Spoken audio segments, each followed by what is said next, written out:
Love and Laughter. How y'all healing? Yes. Thank you for that high vibrational welcoming. That was nice. I've been manifesting too. My husband is on my vision board as well. So this is gonna be the moon cycle. He comes into fruition. Yes. Deeper Learning 2025. Yes. So yes, I'm Melanin B. I am a comedian, edutainer, and a laugh yogi. And I had the honor and privilege of doing a den talk with the fabulous Michelle, talking about the hilarious power of laughter for educators and students. Anybody ever heard about laughter yoga? Because I want to start right now with just some laughter yoga. Just get our giggle on. Can we do that? All right, go ahead. We're going to do a hilarious exercise that I've created. It's called Inhale Love, Exhale Laughter. We're going to breathe in deeply through our nostrils. We're going to fill up our lungs, allow our bellies to expand, hold for 3 seconds, and then just joyfully exhale with Okay, can we do that? All right, let's go. Let's breathe in deeply through our nostrils, filling up our lungs, allowing our bellies to expand, holding for 3 seconds. And now let's exhale with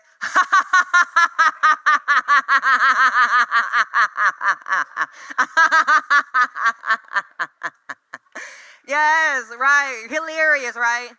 I know, you never thought that you'd just be laughing for no reason, but it's always a reason. Laughter is the best medicine. Get your giggle on. Educators, we gotta stress less and laugh more. We gotta stress less and laugh more because these Gen Z, these new children, they like Kendricks. They not like us. They not like us. No, I'm a millennial. I'm a millennial. Proud to be 40 in a couple of months. Where the millennials at? Right, yeah. School was real different for us. School was real different. But I want to, in the spirit of everything that's going on, give a shout out to my favorite teacher. She was my third grade teacher, Miss Tapscott. We ended up becoming so close. Yeah, give a shout out to Miss Tapscott. Yes, she ended up coming to my baby shower. That's how close, yeah, we became. We were like friends in real life. And it was something else because she held space for me as a little girl. I wasn't always like this. I was roguish. I was bad. I was mischievous, but she seen something in me. Every note she sent home to my mom about me talking too much led me to where I'm at today. Yes, I was a class clown, but she knew it was going to take me places. Every note I had sent home is now in a frame at home on the wall. I have a mural. No.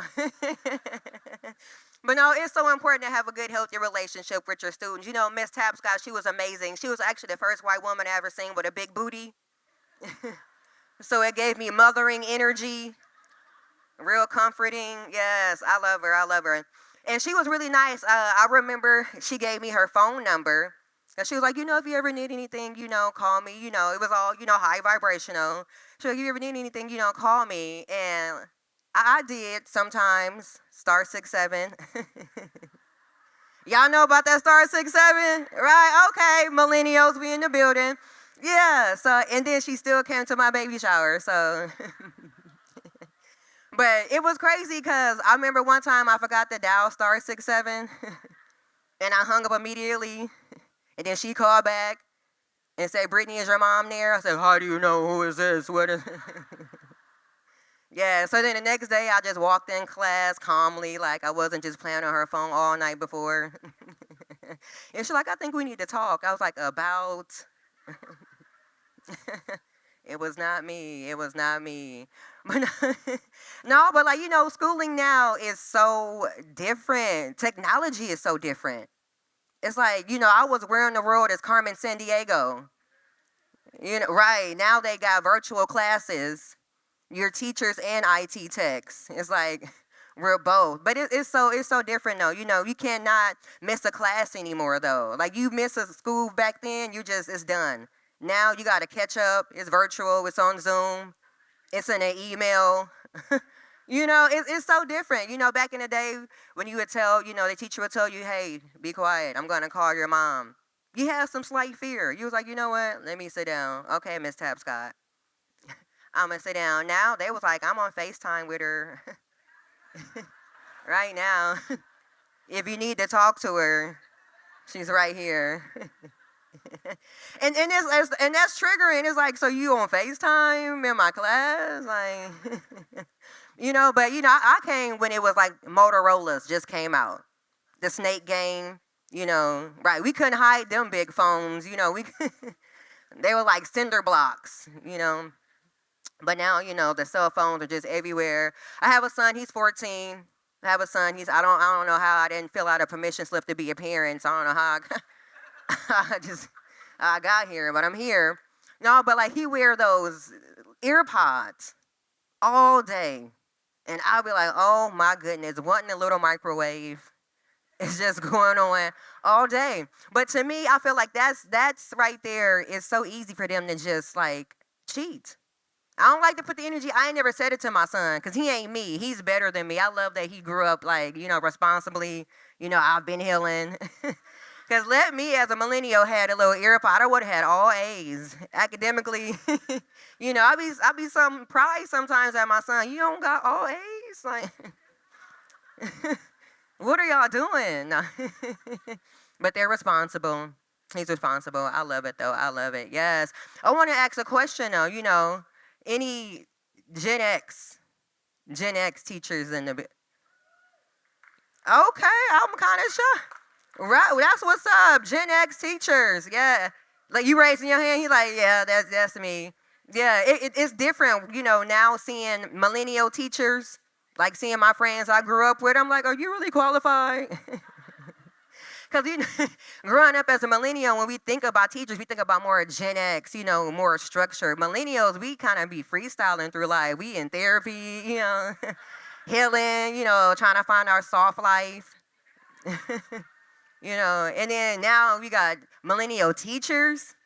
Crazy, right? No, but I love it. Being an entrepreneur is something else. Leaving the 9 to 5 to do a 24/7. It's like, it's a lot. It's kind of like what a teacher is too, because even when you clock out, it's never really done. It's beautiful. That's why we're about to go ahead right now and hug ourselves and laugh. Yeah, right. Gotcha. You got to laugh. You got to laugh because you're like, did I really sign up for this? And you did.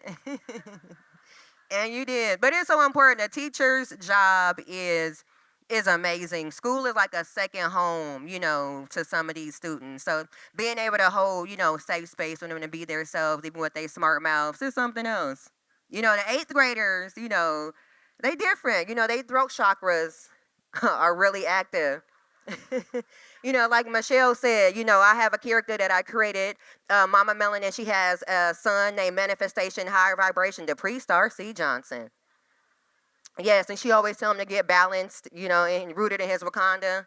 You better watch your mouth chakra. But that's something else, the evolution of millennial parenting.